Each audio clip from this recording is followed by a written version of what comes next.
Maranere, my name is Paul Vito, from the village of Rotofoa, Hawaii in Tonga. Joined KPMG in August last year, so I've been here for about 7 months. Some of my values, what's quite common in a young Pacific Island boy who grew up in Tonga, moved here at the age of 11. The values are that I hold close to my heart is family, it's hard work, it's dedication to being a good and useful member of society. And those values are, just drives my my day-to-day sort of journey in this corporate sort of environment. So something that I hold true to. Someone that has had an influence in my life to help me get to where I am today is my granddad.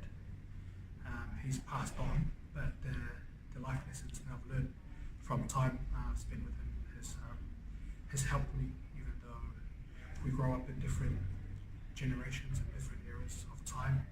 But the things that I've learned from him is something that I've hold true, and he's been a great mentor for me. So, yeah.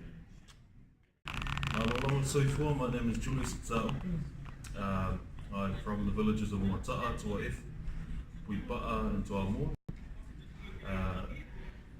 Some of the values that I hold really dear to me are family, faith, love and respect, and also hard work. Being brought up by parents who did everything for us, did as much as they could for us. Taught me a lot about service as well. Some of the people that I look up to are my parents, my grandparents, who've instilled a lot of attributes in each of us kids, that always allow us to think about our families and do everything for our community as much as we can, and also in the process forgetting about whatever distractions that come our way and whatever hardships or trials that we face, and keep striving to reach the highest in any endeavour that we face.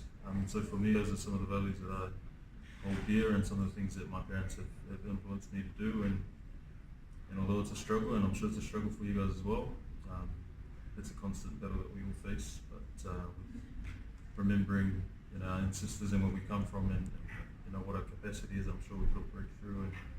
And like we always say here, one way or another, we're all going to make it. And so that's something that we hope through this program we could achieve with the boys at St. John's. That's me. Thank you. Tēnā kei te katoa, huri no te whakatoa ia, ko Chris Carrington toku ingoa. Kia ora St. John's, kia ora boys, my name's Chris Carrington. I hail from Iwi o Whakatohia in Okotiki. I was born and raised in West Auckland. I've been at KPMG for 3 years, but I didn't follow direct paths into this type of employment.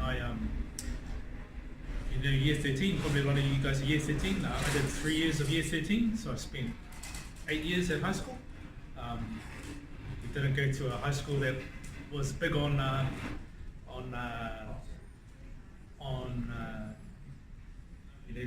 moving to university, but I enjoyed my time at school, and I liked eating my lunch with my mates and that sort of thing, so I stuck around for an extra 3 years. At the time, my teachers were always saying, you should pay attention more and think about your future, but I didn't really think about that at the time. And now, after I left, then I realized, I should have listened to them because I made things hard for myself. So I guess I wanted to have 2 messages. One, to tell you, don't make things hard for yourself. Listen to your teachers when they tell you to start preparing for what's coming after school, because it all happens pretty quickly. Once you leave school, you expect to be an adult. But at the same time, if you're not prepared, that's not the that's not the end of the road. Like, there's people like me who are a bit of a muck around at school, didn't really apply themselves, and then you're still able to catch up. So that's harder doing it like that. So I recommend getting prepared and doing your schoolwork and getting ready to move to the next step. But if you're not quite there and you haven't got things sorted, all is not lost. There's still plenty of career options for you, and you can always go to university a bit later down the track. So that's what I wanted to pass on. I think what occurs occurred to me when I finally decided to sort my life out was my grandmother, who was one of my greatest influences. She was always big on our potential and instilling potential in us, and that we needed to be of service. And it was those things when I got to I was a little bit older, and I thought, man, I'm not living up to those values that my grandmother instilled in me. I really need to sort things out. And it was her that sort of got me started down the path of trying to go back to uni and following a career. And that's how I ended up here. So even though I took a bit of a longer route than some of the other boys, so I got there in the end, and I attribute that to the values that my grandmother passed on to me. So yeah, that's a little bit about my story.